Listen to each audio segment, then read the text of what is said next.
Magandang araw sa inyong lahat. Itago niyo na lamang ako sa pangalang Raul. 26 anyos na ako at tubong aklan. Isang kahig, isang tuka. Ganyan ko maisa sa larawan ang buhay namin sa probinsya. Minsan 3 beses sa isang araw kami nakakakain. Kung minsan ay 1 beses nga lang. 8 kaming magkakapatid. At sa hirap ng buhay, pare-pareho kaming maagang namulat sa realidad ng buhay. Sa murang edad ko noon, ay imbis nag-aaral ay pagiging construction worker ang aking inatupag. Palibasa sa ganun ako nagkakapera, kaya nakalimutan ko na ang kahalagahan ng pag-aaral. Sa edad ko naman na 18 ako, natuto ako sa pag-welding. Noong una, nanunood-nood lamang ako sa mga kasamahan ko. Ngunit kalaunan, ay natutunan ko rin kung paanong gawin yun at sa edad ko ngayon, ay malaki na ang tiwala ko sa aking sarili na kayang-kaya ko nang makipagsapalaran sa Maynila, bitbit ang aking kakayanan at mga natutunan. Nag-ipon ako ng pera para makahanap ng trabaho sa Maynila. Dahil wala akong kakilala roon o kahit na kamag-anak. Wala rin akong plano kung paano ako makakahanap ng trabaho. Ang tanging bitbit ko lamang ay determinasyon at konting naipon. Sa biyahe ko papuntang Maynila, doon ko nakilala si Arturo. Isa siyang mekaniko at nagkakwentuhan kami tungkol sa buhay-buhay habang bumabiyahe. Saka ko nalaman na mayroon pala siyang malaking mechanic shop sa Maynila. At saktong-saktong, nangangailangan kasi siya ng bagong tauhan nung time na yon. Mabilis ang naging pagpayag ko. Dahil pakiramdam ko ang swerte-swerte ko na kaagad. Dahil di pa man ako nagtatagal na nakakaalis sa amin, may ganito na ako kaagad na oportunidad. Ngunit ang hindi ko inaasahan ang simpleng pagpayag ko sa trabahong inialok sa akin ni Arturo, ay siya rin palang magtutulak sa akin na gumawa ng isang malaking pagkakamali. Lalo na nang makilala ko ang misis niya, na naging dahilan kung bakit ako sumubok sa sinasabi nilang bawal. Sa aming barangay, kilala din ako bilang isa sa pinakapilyong lalaki. Ilan na rin ang nakarelasyon ko. At hindi naman sa pagmamayabang, pero may itsurang babae ang mga nagiging nobya ko noon. Kahit hindi naman ako sobrang gwapo. Ang sabi kasi nila ay malakas daw ang appeal ko at malakas ang sense of humor. Gabi na nang makarating kami sa Maynila. Pagkarating pa lamang namin, ay sinama kaagad ako ni Arturo sa kanilang bahay. Nagtiwala siya agad sa akin, kahit sandaling panahon lang kaming nagkakilala. Siguro dahil mukha naman akong katiwa-tiwala kung sa itsura lang ang basihan. Sa harapan ng bahay nila, naroon ang mechanic shop niya. Tama nga si Arturo sa kwento niya. Medyo may kalakihan nga yun. At marami din siyang customers, kaya medyo kinakabahan ako kung kakayanin ko ba ang trabahong ibibigay niya sa akin. Halika't ipapakilala muna kita sa asawa ko, anyaya sa akin ni Arturo. Ilang taon din ang agwat ng edad sa akin ni Arturo. Nung magkakilala kami ay nasa 32 na siya. Iniisip ko na baka ganun din ang edad ng misis niya. Pero mukhang nagkamali ako. Sumunod ako sa kanya sa loob ng kanilang bahay. Sumalubong sa aming dalawa ang misis ni Arturo. Natulala na lamang ako ng masilaya ng asawa niya. Ito nga pala si Maylene. Misis ko. Pwedeng Maylene na lang din ang itawag mo sa kanya. Pagpapakilala ni Arturo sa kanyang misis. Sobrang ganda pala ng misis niya. At sa tansya ko, ay nasa 21 pa lang ang edad nito. Walang panama ang mga naging girlfriend ko noon. Slim at sexy ang kanyang katawan. Namumungay pa ang mga mata. Tapos ang kanyang labi na manipis na tila pinanggigilan ko talaga ng sobra. Maputi at makinis din ang kutis nito na tila dalaga pa talaga akong pagmamasdan. Isang spaghetti na sando ang suot niya nung time na yun. Hapit na sa hapit sa kanya yun. Maiksi rin ang suot niyang itim na maong na short at hindi ko na nga lang pinatagal pa sa kanya ang aking paningin dahil baka makahalata pa si Arturo at baka isipin pang natatakam ako sa kanyang misis na para sa akin ay totoo naman. Panalo sana may asawa lang. Bulong ko sa aking sarili matapos mapagmasdan si Maylin. Hindi pa nga ako nagsisimula sa trabaho pero mukhang hindi na rin ako magtatagal dahil sa kakaibang kamandag ng asawa ni Arturo. Baka mahirapan akong iwasan kapag nagtagal ako sa kanila. Dito na muna siguro sa atin mag-i-stay tong si Raul, mahal. Nakwento niya kasi sa akin kanina sa bus na bago lang siya dito sa Maynila at naghanap siya ng trabaho. Sakto namang kulang na kulang ako sa tao ngayon sa shop, kaya kinuha ko na siya. Mabait tong si Raul at marunong daw mag-welding, sabi ni Arturo. Ngumiti at tumango naman si Maylin. Hindi lang pala maganda, mabait din. Swerte din itong si Arturo at napakagandang babae ang kanyang nabingwit. Kung ganyan din siguro ang mapapangasawa ko, sigurado ko na wala na kaming pahinga sa kama. Mapaumaga man o gabi, ay susulitin ko talaga. Pilyong saad ko sa sarili ko. Pinalingan ko si Arturo. Mukhang kailangan na maaga akong matulog ngayong gabi para matuloy yung labing-labing niyo ah. Natatawang biro ko sa kanilang dalawa. Maging ang mag-asawa ay natawa na rin. Oo, at kailangan talagang bumawi sa akin ng mister ko dahil malapit na talaga akong maghanap ng ibang magpapasaya sa akin. Saad ni Maylin. Halangya. Pinagpapawisan ako ng malamig habang paulit-ulit ang pakiusap ko sa aking sarili na kumalma dahil alam kong hindi naman ako makakaisa sa babaeng kaharap ko. Hindi ko tuloy maiwasang magtanong sa aking sarili kung anong klaseng babae kaya si Maylin. Kung paulabigay ba talaga siyang babae o sadyang mapagbiro lang sa ibang lalaki. Pero isa lang yung masasabi ko. Napakaswerte nga naman talaga ni Arturo. Mahal, tama na yung biruan.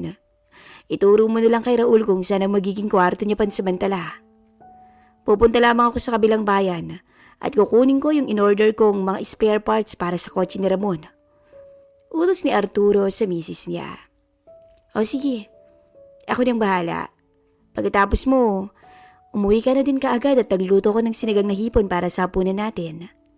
Sagot ni Maylin. Tumangulang si Arturo at nagpaalam ng aalis na. Si Maylin naman ay dinala ko sa magiging kwarto ko sa kanilang bahay.